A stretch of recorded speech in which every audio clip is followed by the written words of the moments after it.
Hey, what's up, noobs? It's a Dead Noob, and I'm going to come at you this week, hopefully not pissing too many people off, but I'm pretty sure I'm going to do it. It is what it is, right? So pretty much how the title defines, I'm going to go over confirmation bias from some of your favorite YouTubers.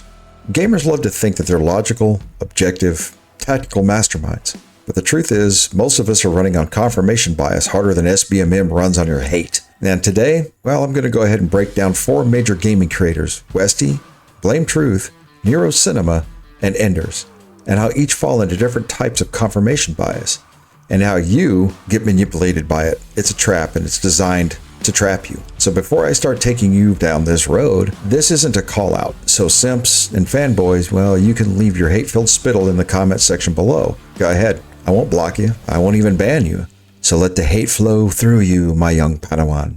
Now consider this a field manual for understanding how your brain shapes your gameplay, your opinions, and how your favorite creators use it against you, intentional or otherwise. So here we go. So what the hell is confirmation bias anyway? Well, confirmation bias is defined by the APA as the tendency to gather evidence that confirms pre-existing expectations, typically by emphasizing or pursuing supporting evidence while dismissing or failing to see contradictory evidence. In gaming, this is a tactical nuke. The games covered constantly change with updates, DLCs, and patches. Creators need constant narratives. Gotta feed that algorithm. Speaking of which, those algorithms reward strong opinions and comments. Communities reinforce their own beliefs, especially those of their favorite creator. So let's break down how each creator gets caught in their own version of confirmation bias. And we'll start things off with Westie, the pattern recognition analyst. His bias type? Well, that's selective evidence gathering. Westie's Battlefield content often revolves around patch analysis, weapon tuning, map flow, and dev decisions. He's the systems guy, and that's where his confirmation bias starts to kick in. In this video right here, Battlefield 6 Season 2 continues to make the same mistakes. I think it's the best time to really pull together my overall thoughts on what's happening with the Battlefield franchise, because I think it's just repeating the same mistakes from the past, despite there being overwhelming feedback from players and community members about what they really want to see. Here, Westie deliberately selects information to confirm his pre-existing view that the developers are repeating the past mistakes and not listening to feedback. For example, he argues that the season's new content is disappointing and meager, based on personal preference for the old premium system DLCs, while dismissing new additions like limited time modes as cheap mechanics. Westie further reinforces his bias by stating that because the feedback wasn't needed, the player drop-off is evidence of the developer's failures. Rather than exploring alternate reasons for the decline in player numbers, he selectively chooses evidence from other sources to confirm this viewpoint. A layer of grind on top of that. Come on, that's just a bit ridiculous. These kinds of limited time events and elements in the season, they don't respect the player's time, and to me at least, they feel like cheap mechanics designed to fill gaps in a live service that they know exist because they haven't done what Battlefield fans actually want. Bringing up the Season 2 roadmap again here, 50% of the content is null and void to me. I'm not interested in it. It doesn't appeal to me. Take away that content, and you've got a seriously understocked season that is somehow supposed to keep players returning for up to 3 months. In another video, Battlefield 6 still isn't listening to the players. Now, I've been pretty steadfast in my opinion so far, that whilst Contaminated, the new map that launched with Season 2, and the weapons and vehicles that have been added are pretty solid, it still feels like a far cry from Battlefield updates past, where with games like Battlefield 3 and 4, we were delivered at least 4 new maps on day 1. Several new weapons, several new vehicles, and gadgets thrown in on top. When the article mentions that they offer dedicated playlists for this VL7 smoke thing during Season 2, because, quote, reactions could vary, end quote, that to me is just like a polite way of saying that they know they're polarizing the player base with this addition. Battlefield Studios is finally admitting that certain parts of the game, specifically weapon mastery, are simply taking far too long to feel rewarding, so they're making the necessary changes. They're going to tune the mastery XP curve, they're going to smooth out the attachment unlocks so you get them sooner. He states that the developer blog mentions that reactions could vary for certain additions. It is interpreted that the devs know that they are polarizing the player base. Westie then claims that the new map is a good one, but immediately follows this by stating that it still feels lackluster compared to past titles. suggesting that he is focused on looking for evidence to support his viewpoint that the game is failing. Regarding weapon progression, he confirms that he felt the mastery curve was a bit of a grind. He finds confirmation in the dev's update that progression takes too long, noting that it took 5 months to change it. So how do his biases show up? Well, if Westie believes vehicles are too strong, a patch direction is good, a design philosophy is flawed, he naturally highlights clips and data to support that stance. And he's not lying. He's just filtering the game through years of experience and a consistent worldview. So why does it matter? His audience expects him to be the rational analyst, so he subconsciously reinforces that identity. How you are being manipulated is not really a Westie problem, but it may stem from your own biases and that he represents the fallacy that you fall into. Again, I'm not faulting anyone. It's how we perceive and react to the world around us. I'm just pointing it out so that you're aware and cognizant of it. So we'll move right along. And the next one is BlameTruth, the Codfather, the negative feedback loop guy. So his bias type is negativity bias and algorithm reinforcement. BlameTruth's COD commentary thrives on calling out bad design, like Battlefield 6 not having a server browser. Every single Battlefield 6 player knows that there's a server browser. It's right here. I don't get it. It's almost like you never played the game. SBMM frustration. That's another one he gets into. You know, that hidden mechanic that was designed specifically to keep sweats out of casual lobbies. Although I'm not a big fan of SBMM or EBMM, I do see some advantages to it, on a small and very transparent scale. He also points out corporate incompetence, and to some degree, this can't really be argued. All corporations have varying degrees of incompetence, but not all of it can be narrowed down as BlameTruth tries to do. So my first example video of him is F the algorithm, you need to know the truth.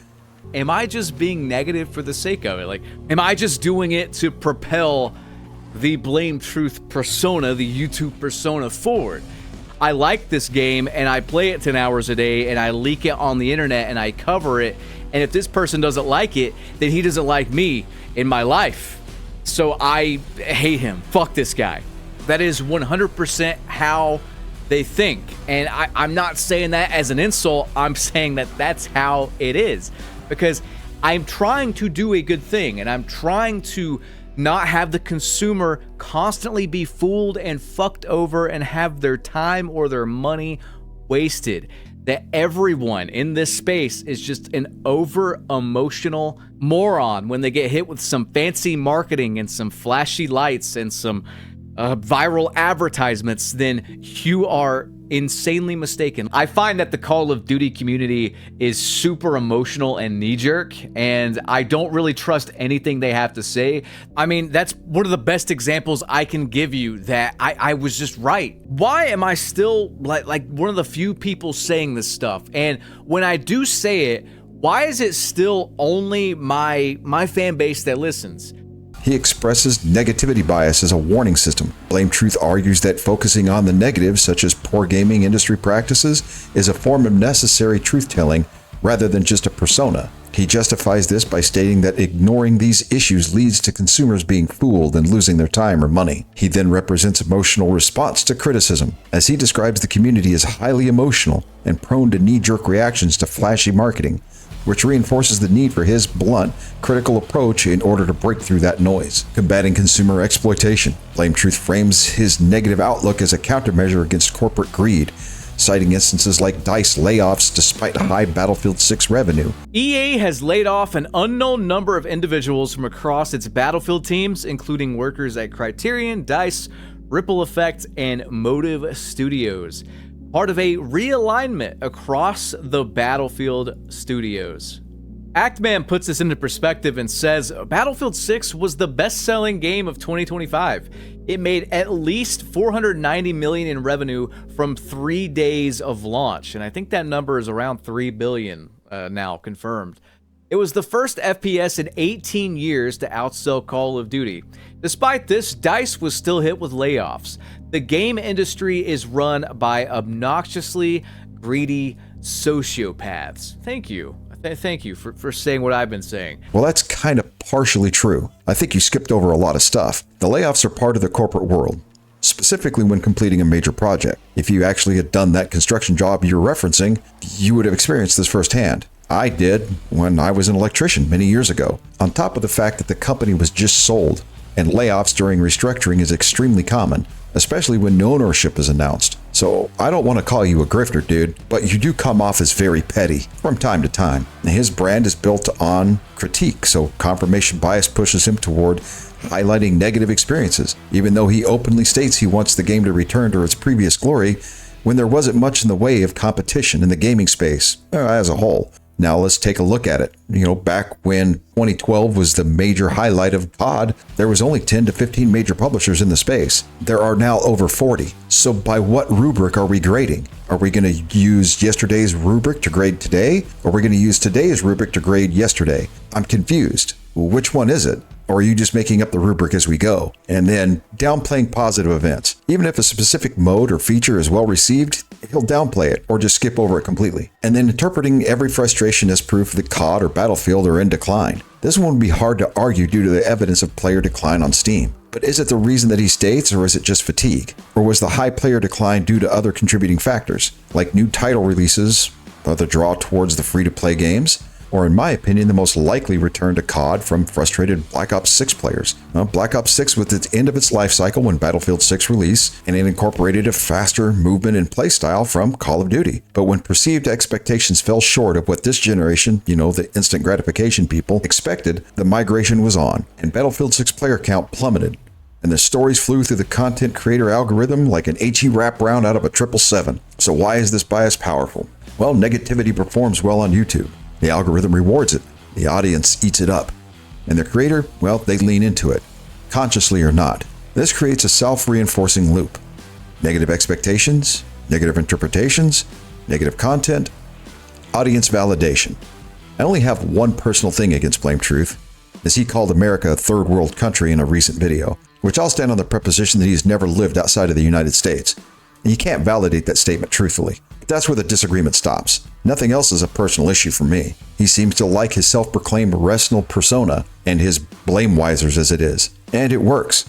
But the constant hate and negativity of a game you no longer play is arguably a symptom of ODD, oppositional defiant disorder, a behavioral condition characterized by persistent negative or hostile, even defiant behavior. It's indicating a pattern of being argumentative, vindictive, or even angry. So in true BlameTruth fashion, I'm not trying to be negative, dude. I just want you to get better. Joking aside, we'll go ahead and move right along to NerosCinema. His bias type, community-driven confirmation bias. Neros is the community translator. He reflects what players are saying, especially on Reddit, Twitter, and Discord. In the video, we got to talk about Call of Duty's new announcements. Well, I'll let him say it for himself, and then I'll follow up. And when it comes to firing range, this is where things get really freaking weird. Do you guys remember that viral post, like that whole meme and everything about how Meltdown looked better in Black Ops 2 compared to Black Ops 7? I mean, look at it here. It's really freaking bad. Somehow Black Ops 2 on Xbox 360 looks a lot better than a game that was made 14 years later with all the advanced technology and everything else, Well, straight from the trailer and straight from the blog post, I'll put a link to that down there in the description, here we can do a comparison of grind from Black Ops 6 as compared to Black Ops 7. I mean, these are the same developers, the same engine, the games were built side by side, and they're essentially just copy and pasting the map over. As it turns out, the new Zombies map releases in 2 days, but the new COD pod only spends 49 seconds talking about zombies without even mentioning the map, by the way.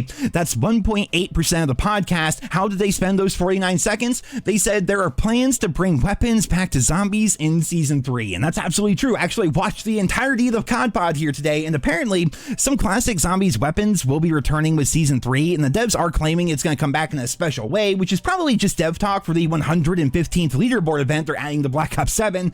I don't know, man. Like, they're gonna be adding some classic zombies weapons into zombies. Maybe not the multiplayer. Maybe next season's gonna be a zombies focused season. I really have no freaking idea, but it's pretty wild that the map that got the Ghost of Hope shut down by Activision is literally coming out in 2 days, and nobody seems to care, man. And even the developers have pretty much already given up on it. In the 2 clips here, Neros demonstrates confirmation bias by focusing heavily on negative aspects of the new Call of Duty announcements to support a pre-existing belief that Activision is lazy and ruining the franchise. This is evident when he highlights the poor graphic quality of the Grind remake for Black Ops 7 compared to its counterpart in Black Ops 6, questioning why it looks so bland and so devoid of color, despite being on the same engine. He also notes that developers only spent 49 seconds talking about the new Zombies map, interpreting this solely as proof that they have given up on it, and that the map is dead on arrival. How this bias forms. If the community believes the devs don't listen, the patches suck, the meta is broken, Neros amplifies these sentiments because it's what the audience wants. It's what the community is already talking about. It performs well on the algorithm. He becomes the echo chamber amplifier, not intentionally, but structurally. A bit of a side note before I jump right into Enders. When it comes to Westie, BlameTruth, and Neros, I really don't have anything truly against them. I actually enjoy watching their content from time to time and have relied upon them for news, specifically when it comes to Call of Duty and some Battlefield backup data that I'm trying to find. So I use those guys quite frequently for resources. Now, that being said, that doesn't necessarily mean that they're not biased. They absolutely are. I believe that every YouTube creator is, because they have to cater to their audience. That's where the bias kicks in. But when it comes to Enders, this dude is on a whole new level. I don't think that this guy has just bias. I think he knows it and he intentionally leans into it. Not for clicks and views, but just to be an asshole. Well, now that the side note's out of the way, we'll jump right into his section. The high skill lens. His bias type? Skill tier confirmation bias. Enders plays at a top tier competitive level. His experience is nothing like the average player's. So I'll go ahead and present a few clips as evidence for his bias. In the first one, it's just not the same. And then the second one is inside the mind of an 8KD infantry player, 112-5 in breakthrough. I've essentially had a string of really hard streams the past couple days, and I'm sure a lot of it stems from burnout, but what is getting at me is the fact that Season 2 just released, and I feel this way. Like, when I'm playing the game, I legitimately get bored sometimes within 20 minutes. And that has never happened to me before while playing a Battlefield game. Not BF3, 4, 1, Hardline 5, even Battlefield 2042. The fact that he just listed 14 years worth of Battlefield titles, and his age is 27, meaning he started this at 13. Honestly, that sounds a lot like maturity there, High Speed. You are getting bored, and your attitude and burnout are bleeding into your streams. Blaming the game for your emotional state shifts responsibility away from you and onto the developers. Is it really DICE or EA's fault? Or are you finally growing up, and the games just don't hit you the same way that they used to? Once they see the flag is burning, the normies, or the I like to call them the lead brains on my team, right? In his expectation of teammates, Enders frequently calls other players normies or lead brains when they don't play the way he expects them to play, reinforcing a belief that other players are incapable and that he is the only one that can break deadlocks. More of his biases show up on streams rather than his edited videos, especially in his aggressive shots at normies or casuals. You know, the people who are literally the economic lifeline of the gaming industry, not the top-tier hardcore sweats like he is. Sure, he's really good at a video game. No one's denying that. But talking down to people, especially when you have little to no real-world experience outside of the digital bubble you built around yourself, isn't exactly the flex you think it is, dude. So how his bias shows up. If Enders believes a mechanic is not competitive, a feature enables chaos, a design choice hurts high-skilled players, he interprets everything through that lens. Why does it matter? What's good for top-tier players isn't always good for everyone else. But confirmation bias makes it feel like, well, if it's bad for me, then it's bad for the game. This creates a skill tier distortion field that skews his view, that he pushes out to his followers through his get-like-me attitude. Dude, people can still play a game and have fun without the requirement of weapons-grade autism. We'll move along into another section where they're players versus the creators. And who's got more bias? Players fall into bias because they want to justify their performance. Losing feels bad. Getting outplayed feels worse. So players instinctively reach for explanations that protect their self-image. How this bias shows up. They highlight moments where the game screwed them. They ignore moments where they've made mistakes. They reinterpret neutral situations as unfair ones. Examples would be, I died because the gun is broken. The gun might be fine, but blaming the weapon is easier than admitting poor positioning. My shots didn't register. Hit registration is a thing, and sometimes it's true, but often this is a convenient shield against acknowledging aim inconsistency. This is ego armor. It keeps the player from confronting the uncomfortable truth. Sometimes you just got outplayed. They want to blame external factors. When a game has dozens of variables, netcode, weapon tuning, map design, SBMM, and other teammates, it becomes an easy outsource to responsibility. Why this bias is attractive? Well, it removes personal accountability. It creates a simple villain. It gives players a sense of control. If devs fixed X, I'd win more, or I'd be better. Some other examples are SBMM is rigged against me. SBMM becomes the boogeyman for every bad match, even when the player is simply inconsistent. The devs don't listen. A blanket statement that reinforces the belief that nothing is the player's fault. This bias creates a narrative where the player is the victim and the game is the antagonist. They want consistency in a chaotic game.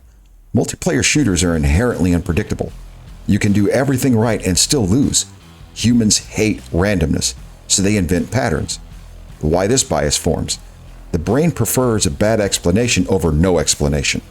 Predictability feels safer than uncertainty. Patterns give players a sense of mastery, even if the patterns aren't real. And here's some examples. This gun is inconsistent.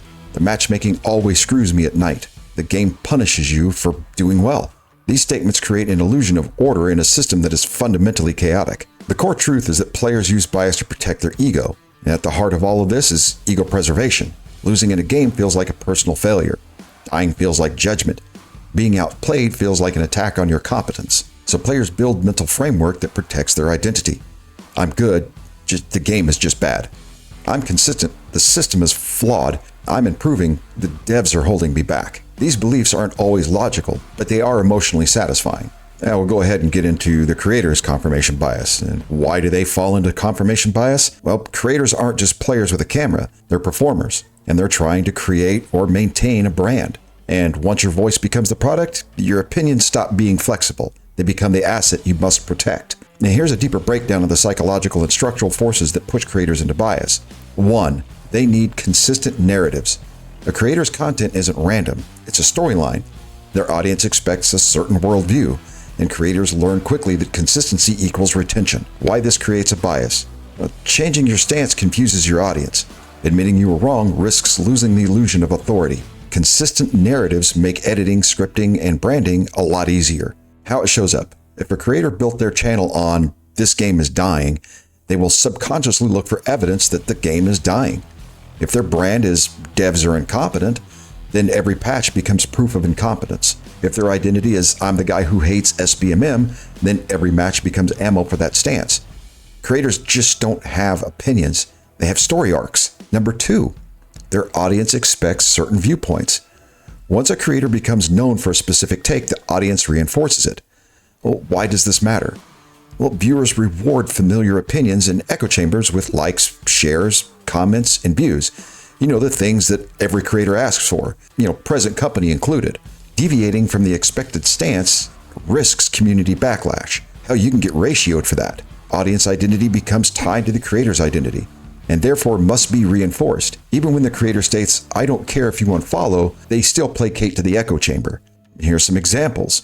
If a creator's audience hates SBMM, any pro-SBMM nuance gets punished, and the community retaliates. If the audience loves weapon balancing outrage, well, the creator is incentivized to stay outraged. If the audience expects negativity, positivity feels like betrayal. Creators become trapped in the ecosystem they build.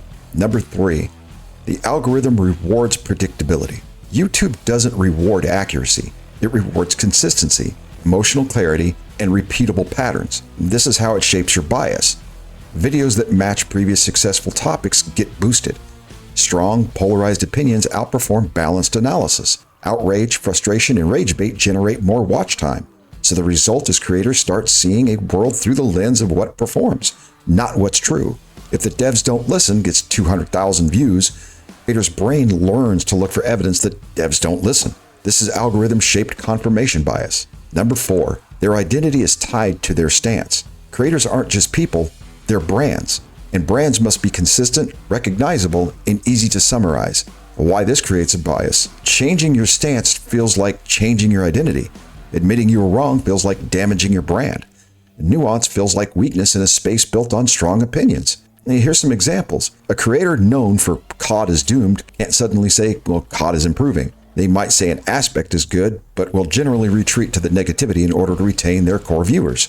A creator known for "I'm the high skill guy" can't admit casual players have valid concerns, or "am I off base there, Enders?" A creator known for "I hate this franchise" can't praise it without confusing their audience. Creators become prisoners of their own persona. The core truth: creators use bias to protect their brand.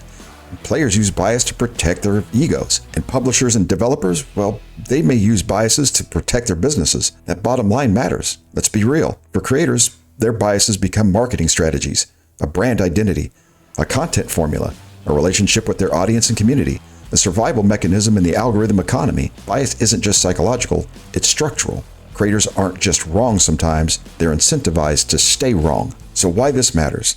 Confirmation bias isn't just a quirk of human psychology. It's the invisible hand shaping the entire gaming ecosystem. It affects every layer of the experience, from the individual player to the largest creators in the community as a whole. So let's break it down from the point of impact. It shapes how games are perceived. Games don't live or die on their actual quality.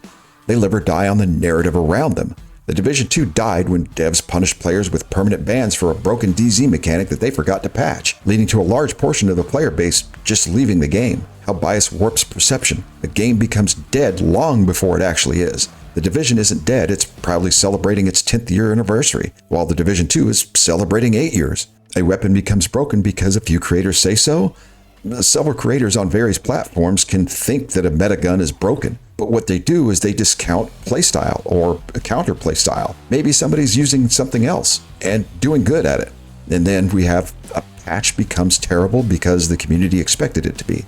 Patches are hard to navigate, and fixing things is more of a live service versus premium service dichotomy than just fix it. Bias creates momentum, momentum becomes reputation, and reputation becomes reality. A game can be perfectly fine, but if the community believes it's bad, that belief becomes the viral moment. Second, it shapes how communities react. Communities don't react to facts, they react to stories that confirm what they already believe. You know, the echo chamber. What this leads to is dogpiling on devs before reading patch notes or even experiencing the fixes associated. Echo chambers where only certain opinions are allowed.